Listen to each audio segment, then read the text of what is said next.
ارشاد باری تعالی ہے وَتُوبُوا إِلَى اللَّهِ جَمِيعًا أَيُّهَا الْمُؤْمِنُونَ لَعَلَّكُمْ تُفْلِحُونَ، اور اے ایمان والو تم سب کے سب اللہ کے سامنے توبہ کرو تاکہ تم فلاح پا جاؤ۔ چنانچہ ابن تیمیہ رحمۃ اللہ علیہ نے الایمان الاوسط ایک کتاب ہے، اس میں 10 اسباب بتائے ہیں جن سے انسان کے گناہ معاف ہوتے ہیں۔ یہ 10 اسباب ہمیں زبانی یاد ہونے چاہیے تاکہ ہم ان کے ذریعے سے اپنے گناہوں کی بخشش کا بندوبست کر لیں۔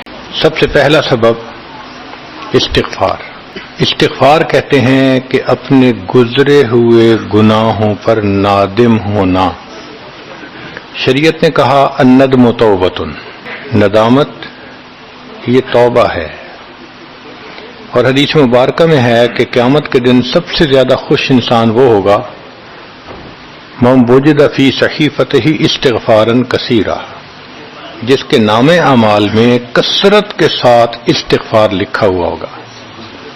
تو ہمیں کثرت سے استغفار پڑھنا چاہیے۔ چنانچہ ایک شخص حضرت حسن اللہ عنہ کے پاس آیا، حضرت بہت گناہگار ہوں، کوئی عمل بتائیں۔ فرمایا استغفار پڑھو۔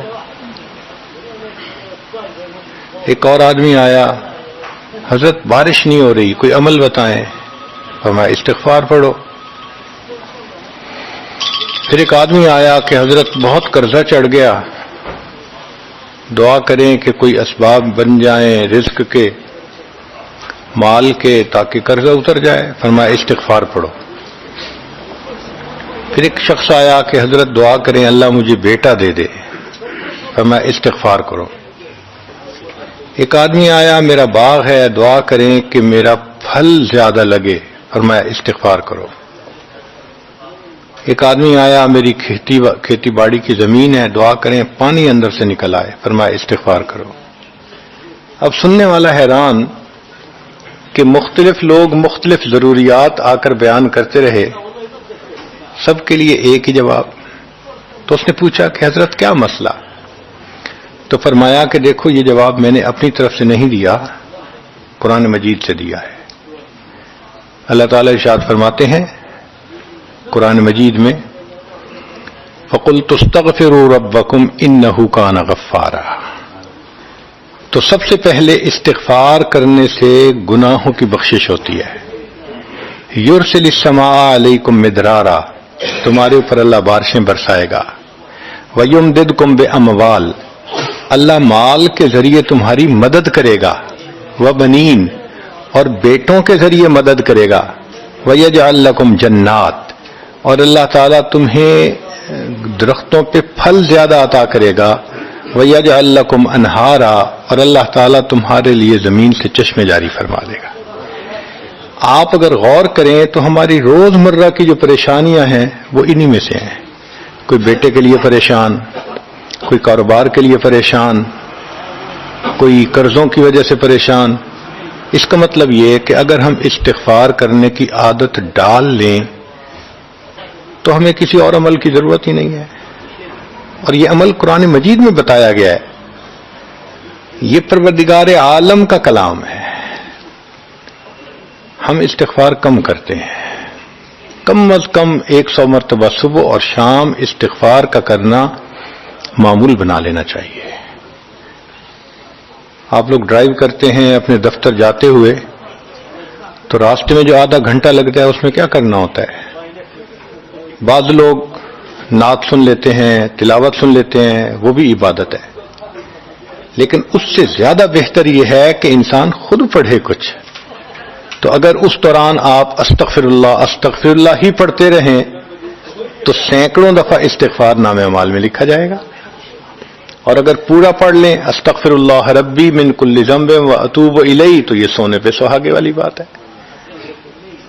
تو اپنے ٹائمنگز کو ایسے ایڈجسٹ کریں کہ اس میں درود استغفار کثرت کے ساتھ آپ پڑھ سکیں، کیونکہ حدیث پاک میں یہ فرمانا کہ قیامت کے دن وہ بندہ بہت خوش ہوگا جس کے نام اعمال میں استغفار زیادہ ہوگا۔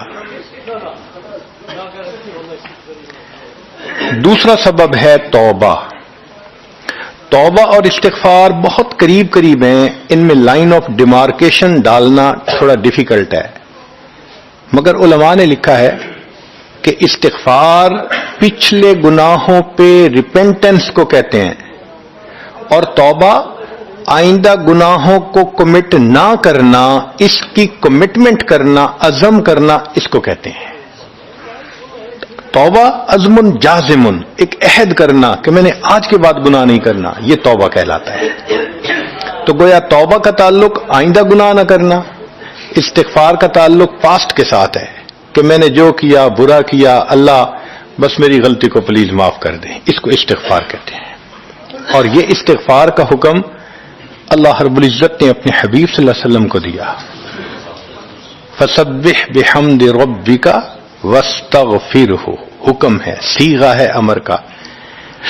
اللہ کے محبوب صلی اللہ علیہ وسلم کو اگر یہ حکم ہے تو سوچئے پھر ہمیں استغفار کرنے کی کتنی ضرورت ہے۔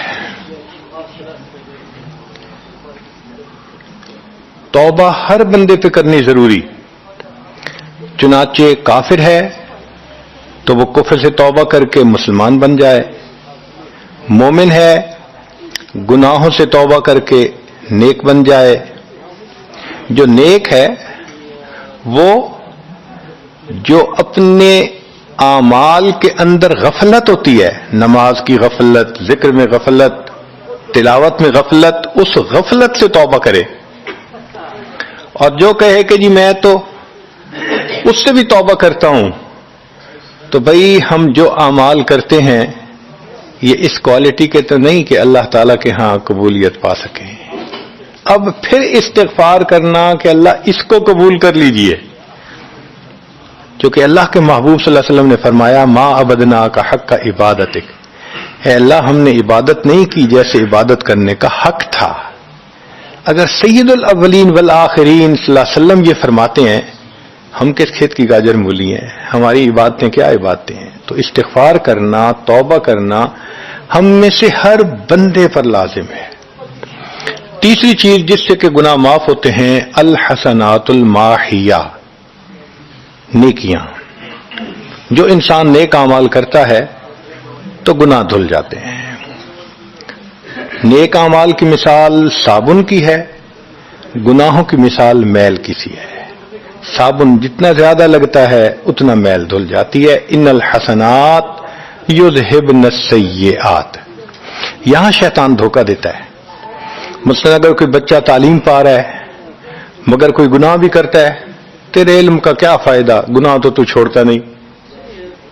بھائی اگر گناہ کرتے ہیں تو علم تو الٹا ان گناہوں کو دھوئے گا، وہ علم ہی چھڑوا دیتا ہے تاکہ دھونے کا مسئلہ ہی نہ رہے۔ اب عورت سوچے گی میں پردہ تو کرتی نہیں، نمازوں کا کیا فائدہ؟ یہ دھوکہ ہے شیطان کا۔ بھئی آپ نمازیں پڑھتی رہو، اس نمازوں کی برکت سے اللہ پھر پردے کی بھی توفیق دے دیں گے۔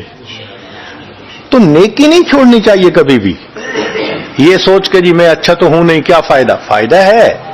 جب اللہ فرما رہے ہیں کہ نیکیاں گناہوں کو دھو دیتی ہیں، بھئی گناہ تو ہم چھوڑتے نہیں اور نیکی آرام سے چھوڑ دیتے ہیں، یہ کہاں کی لاجک ہے؟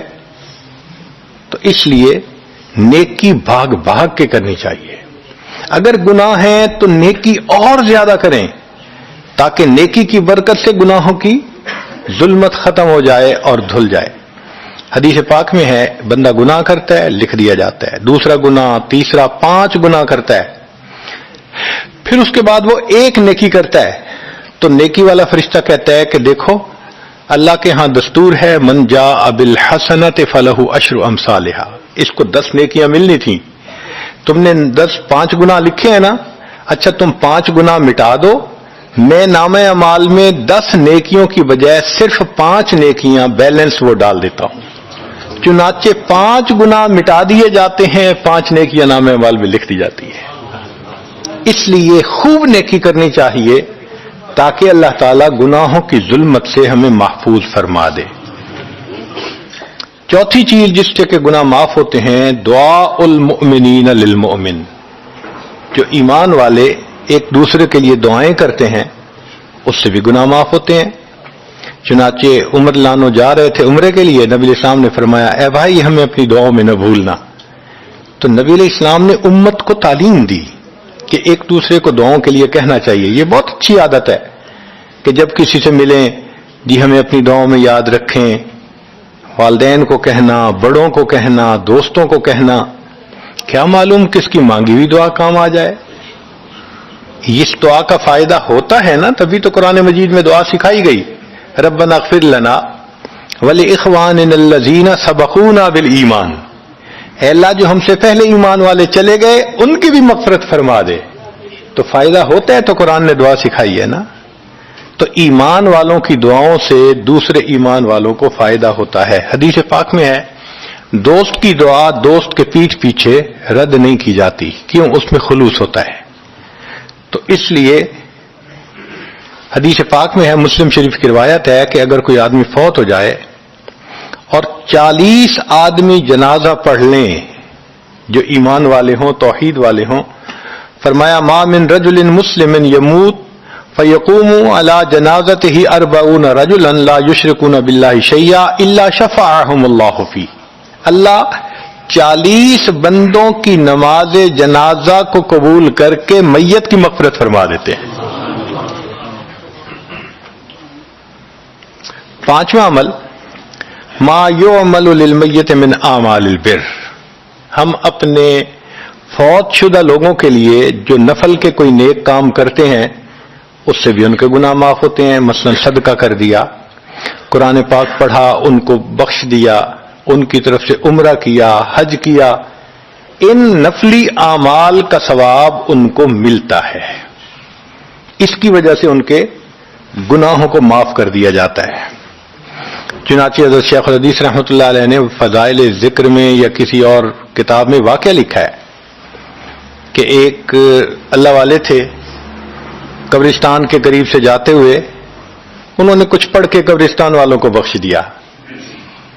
رات خواب دیکھا کہ وہی قبرستان والے ہیں اور ایک آدمی آتا ہے جیسے کوئی ڈاک تقسیم کرنے والا ڈاکیا ہوتا ہے، اور سب اس کی طرف بھاگ پڑتے ہیں جیسے ڈاک لینے کے لیے ہوں. ایک بندہ پیچھے آرام سے بیٹھا ہوتا ہے. وہ پوچھتا ہے کیا معاملہ؟ وہ کہتا ہے کہ یہ فرشتہ آیا ہے، روزانہ کی جو ڈاک آئی ہے نا نیکیوں کی، جو اولاد نے، رشتہ داروں نے، دوستوں نے کیے، لہذا وہ اعمال نیکیاں ملتی ہیں تو یہ سب لوگ جاتے ہیں کہ نیکیاں ملیں گی، ہمارا درجہ بڑھے گا. اس نے کہا کہ آپ کو ضرورت نہیں ہے. کہنے لگا ہاں میں لے لوں گا، مگر میرا ایک بیٹا ہے جسے میں نے قرآن پاک کا حافظ بنایا، اس کی دکان ہے، وہ سارا دن دکان پہ بیٹھا رہتا ہے اور ساتھ ساتھ قرآن پڑھتا رہتا ہے، تو مجھے اتنی نیکیاں مل جاتی ہیں کہ میں بعد میں لے لوں گا. اس نے کہا بیٹا کہاں؟ اس نے کہا فلاں جگہ دکان ہے. وہ اللہ والے جب وہاں گئے اگلے دن تو دیکھا کہ ایک نوجوان ہے اور وہ بیٹھا ہوا ہے، گاہک آتا ہے تو اس کو سودا بیچ دیتا ہے، جب گاہک کوئی نہیں ہوتا تو وہ قرآن پڑھنا شروع کر دیتا ہے. تو وہ سمجھ گیا کہ میرا خواب سچا تھا، اس بچے کے قرآن پڑھنے سے اس کے والد کو خوب بینیفٹ مل رہا ہے. کچھ عرصے کے بعد دوبارہ پھر اسی قبرستان کے قریب سے گزرے، پھر انہوں نے کچھ پڑھ کے بخش دیا. رات خواب میں دیکھا کہ اب جب تقسیم ہوا تو سب بھاگے تو وہ بندہ بھی بھاگا. انہوں نے کہا آپ بھی بھاگ رہے ہو؟ کہنے لگا ہاں میں اس لیے بھاگ رہا ہوں کہ میرا وہ بیٹا فوت ہو گیا، اب مجھے قرآن پڑھ کے بخشنے والا کوئی ایسا ہے نہیں، تو جو عام ایمان والوں کا ثواب آتا ہے میں بھی اسی میں سے اپنا حصہ لینے کے لیے جا رہا ہوں. تو ایمان والوں کے ان اعمال کا ثواب بھی ملتا ہے، اور اصل میں یہ اسی بندے کا اپنا عمل ہوتا ہے. یہ ذہن میں رکھنا کہ جو ایمان والے پڑھ کے بخشتے ہیں نا اس کا ثواب کیوں ملتا ہے؟ اس کا اپنا عمل. دیکھو اس نے نیکوں سے تعلق جوڑا. وہ بھی تو ہوتے ہیں جن کے مرنے کے بعد پیچھے ریچھ کتے کی لڑائی کرواتے ہیں، میلے لگواتے ہیں، موسیقی کی محفلیں ہوتی ہیں، وہ بھی تو ہوتے ہیں نا، تو ان کو کچھ نہیں ملتا. اس بندے نے نیکوں سے محبت کی، یہ اس کا اپنا عمل ہے، اس کی محبت کی وجہ سے اب یہ لوگ اس کو پڑھتے ہیں، اللہ اس کو ثواب پہنچا دیتے ہیں. تو اس کے اپنا عمل ہے اصل میں. پھر چھٹی چیز جس کی وجہ سے گناہ معاف ہوتے ہیں، المصائب التی یکفر اللہ بها الخطایا فی الدنیا، دنیا میں انسان کو جو مشکلات، تکلیفیں، مصیبتیں پہنچتی ہیں ان کی وجہ سے گناہ معاف کر دیے جاتے ہیں۔ کوئی مصیبت دنیا میں پہنچتی ہے، گناہ معاف ہوتے ہیں۔ چنانچہ نبی علیہ السلام تشریف فرما تھے، چراغ بجھ گیا، نبی علیہ السلام نے فرمایا انا للہ و انا الیہ راجعون۔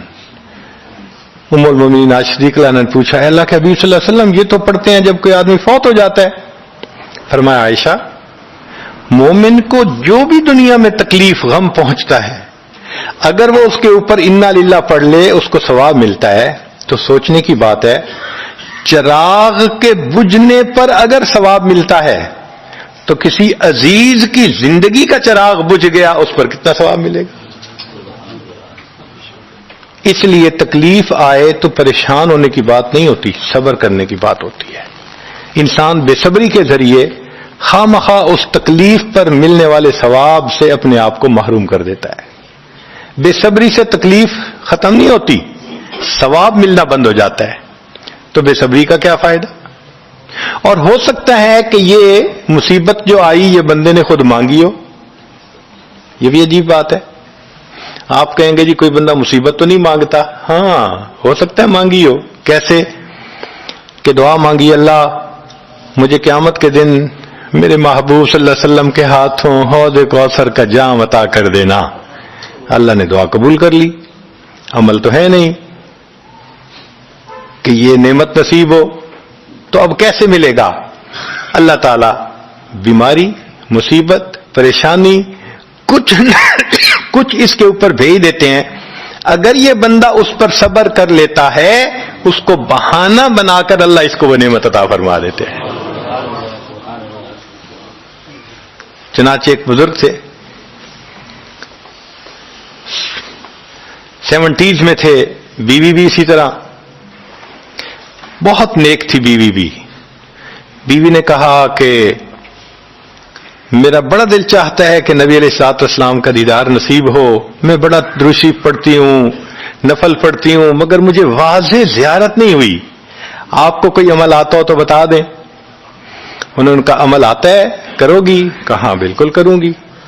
کہنے لگے اچھا جمعہ کا دن آ رہا ہے، خوب نہا دھو کے وہ جو دلہن والے کپڑے تھے نا تمہارے، کناری والے گوٹے، وہ پہننا اور میک اپ کرنا، خوشبو لگانا، اور میں بس جمعہ پڑھ کے آؤں گا تو پھر ٹھیک ہے۔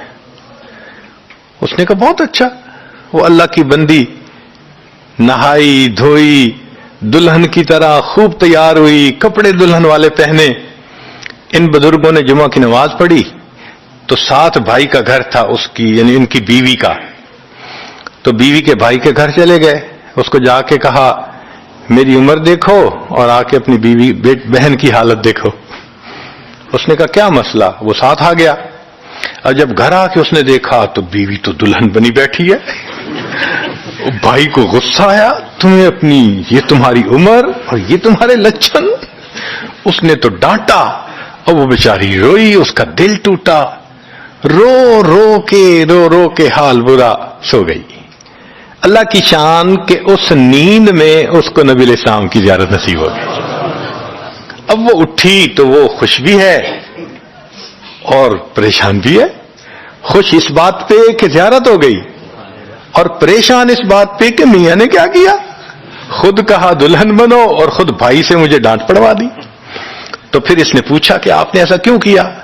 انہوں نے کہا دیکھو میں تمہاری زندگی کو قریب سے جانتا ہوں، میں نے تمہیں اتنا پیار محبت سے رکھا ہے کہ تمہیں زندگی کے کوئی تکلیف نہیں پہنچنے دی میں نے، تم نے عبادت کی انتہا کی ہے، مگر کچھ نعمتیں ہوتی ہیں جو دل ٹوٹنے پہ ملتی ہیں، تو تمہارا تو کبھی دل ٹوٹا نہیں، تو میں نے ایک بہانہ بنایا کہ تمہیں کہا دلہن بنو، بھائی کو شکایت لگا دی، اس نے ڈانٹ پلا دی، تمہارا دل ٹوٹا، اللہ کو رحم آ گیا، اللہ تعالیٰ ٹوٹے دلوں پر رحم فرما دیتے ہیں۔ تو ممکن ہے کہ یہ مصیبت، یہ پریشانی اللہ کی طرف سے ہمارے لیے انعام کا سبب بن کے آئی ہو۔ اس لیے ہمارے بزرگوں نے کہا سکھ دکھاں تو دیواں وار، کہ میں سکھوں کو دکھوں پہ قربان کر دوں،